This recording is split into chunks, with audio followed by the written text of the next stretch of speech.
அந்த 14 வருஷத்துக்கு அப்புறம் நடந்த சம்பவத்தை இன்றைக்கி திருப்பி அவங்க வித்ட்ரா பண்ண பிறகு அன்றைக்கி நடந்த இது அரசியல் காழ்ப்புணர்ச்சி. அவர் மேலே அது தப்பு இல்லை, அது இப்போ நிரூபிக்கிறேன்னு தானே சொல்கிறாரு.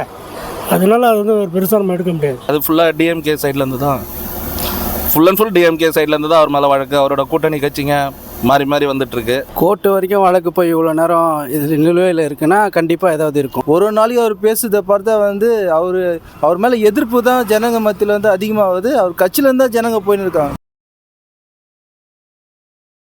சீமான் அவர்கள் மேலே வந்து வழக்குகள் வரதை பற்றி நீங்கள் தனிப்பட்ட முறையில் எப்படி பார்க்குறீங்க?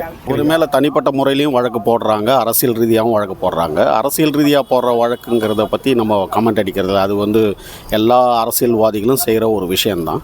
இன்னொரு அரசியல்வாதி மேலே ஒரு இந்த வழக்கு மான நஷ்ட வழக்கு, அவமதிப்பு வழக்குன்றது.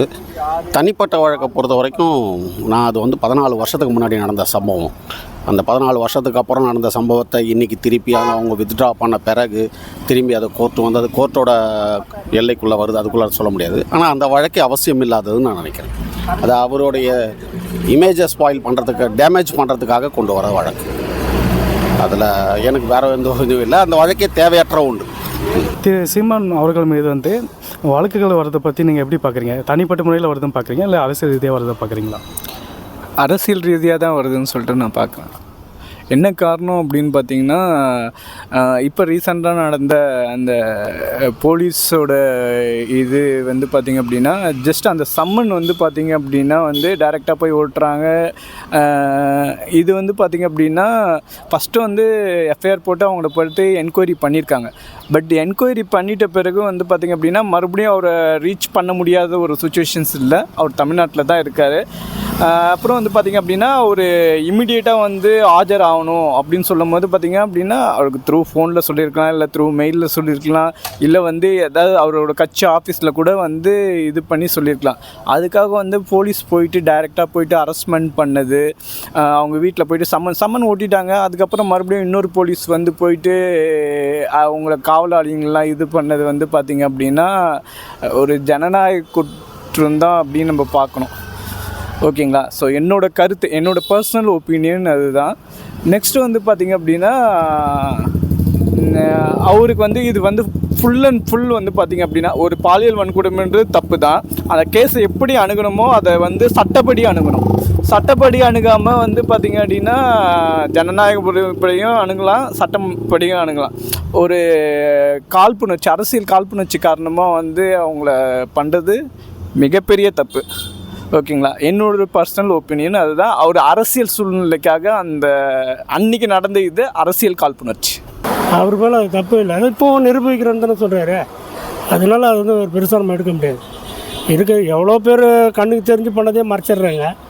இது தெரியாமல் ஒரு பொம்பளை வந்து அவங்களுடைய முன்னுரிமை காரணத்தினால சொல்கிறது வந்து அது சரியில்லை, தவறு தான். அதை இவர் தான் நிரூபிக்கிட்டார். அது இப்படி தான் போகும், வேறு ஒன்று. அவர் தனிப்பட்ட முறையில் அவர் மேலே என்ன வழக்கு வந்திருக்குது? எல்லாம் அரசியல் விதமாக தான் வருது. எதனா ஒன்று கேள்வி கேட்க போய் எதனா ஒன்று அவர் மேலே மாற்றி போட்டுனே இருக்க வேண்டியது தான். இது எல்லாருக்குமே தெரிஞ்ச விஷயம் தானே. இதில் என்ன இருக்குது? அது ஃபுல்லாக டிஎம்கே சைட்லேருந்து தான், ஃபுல் அண்ட் ஃபுல் டிஎம்கே சைட்லேருந்து தான் அவர் மேலே வழக்கு. அவரோட கூட்டணி கட்சிங்க மாறி மாறி வந்துட்டுருக்கு. இவர் தனியாக நின்று கத்திகிட்டு இருக்காப்புல, எவ்வளோ தூரம் கத்த முடியுமோ கத்துறாப்புல. பார்ப்போம். எதாக இருந்தாலும் கோர்ட்டு தானே முடிவு பண்ணுது. கேஸ் யார் வேணால் போடுறாங்கல்ல, பார்ப்போம். தனிப்பட்ட முறையில் தான் வருது. ஏன்னா இன்றைக்கி எல்லா பப்ளிசிட்டி, எல்லா டிவியை பார்த்துன்னு இருக்காங்க. ஒரு பெண் வந்து என்ன அளவுக்கு வந்து பாதிக்கப்பட்டிருந்தால், அவர் பெரிய அரசியல்வாதி, ஒரு தலைவர், அவர் எதிர்த்து போராடி வந்து அந்த ஜெயம் கிடைக்கணும்னு போராடுவாங்க. அதனால் அவர் தப்பு செஞ்சுருக்காரு. நீதிமன்றம் வந்து அதுக்கு வந்து அவரை வந்து வாரண்ட்டு கொடுக்க வந்து பார்க்க சொல்லுது, வாரண்ட்டு கேட்குது. எல்லாத்துக்கும் வந்து அவர் கரெக்டாக சாதாரண மனுஷன் கூட நீதிமன்றத்துக்கு பயந்து உள்ளே போயிட்டு எல்லாத்துக்கும் பதில் சொல்லுவான். இவர் எல்லாம் தெரிஞ்சவர் அப்போ உள்ளே போயிட்டு வர மாட்டுறாரு. இது ஒரு பெரிய வந்து அரசியலாக்குறாங்க, பெரிய பெரிய நடந்துனுக்குது. கோர்ட்டு வரைக்கும் வழக்கு போய் இவ்வளோ நேரம் இது நிலுவையில் இருக்குன்னா கண்டிப்பாக ஏதாவது இருக்கும். ஆக்சுவலாக மக்களுக்கு அது நம்மளுக்கும் தெரியாது. மக்கள் நீங்கள் கேட்டிங்கனாலும் அது பொதுவாக தெரியாது. ஆனால் கண்டிப்பாக வந்து வழக்கு இருக்குது, இவ்வளோ நேரம் இருக்குன்னா அது ஏதாச்சும் காரணம் இல்லாமல் இருக்காது இல்லைங்களா? இது வரைக்கும் வந்து சீமான் சொல்கிறாங்க. சீமான் வந்து எந்த ஜனங்களுக்காக வந்து போராடி நான் பார்க்கவே இல்லை. நடு வீதியில் இறங்கி போராடி பார்த்த ஒரு டிரைவர் கோசமோ ஒரு மகளிர் கோசமோ இல்லை ஒரு வேலைவாய்ப்பு கோசமோ இல்லை மத்திய அரசோ மாநில அரசோ ஒரு பெரிய ஒரு தாக்குதலை ஜனங்க மேலே கொடுக்கும்போது அது எதிர்த்து வீதியில் இறங்கி போராடி நான் பார்த்ததே இல்லை. ஒரே ப்ரெஸ் மீட்டிங் கொடுப்பாங்க, அவ்வளோ கொடுத்து அவர் ப்ரெஸ் மீட்டிங் அதோடு அவர் போயிடுவார். வீதியில் இறங்கி போராடி ஜனங்களுக்கு அதுலேருந்து ஒரு நம்பிக்கை கொடுக்கணும், ஒரு ஜனங்களை காப்பாற்றணும், அது போல் ஒரு இறங்கி போகணும். இதுவே எதுவும் அவர் பண்ணதை நான் பார்த்ததில்லை. அதனால் அவர் வளர்த்துக்கணும். அவர் கட்சியிலேருந்து நீ பார்த்தா எல்லோரும் விலைக்கு போயின்னு இருக்காங்க, எல்லாம் பார்த்துன்னு இருக்காங்க.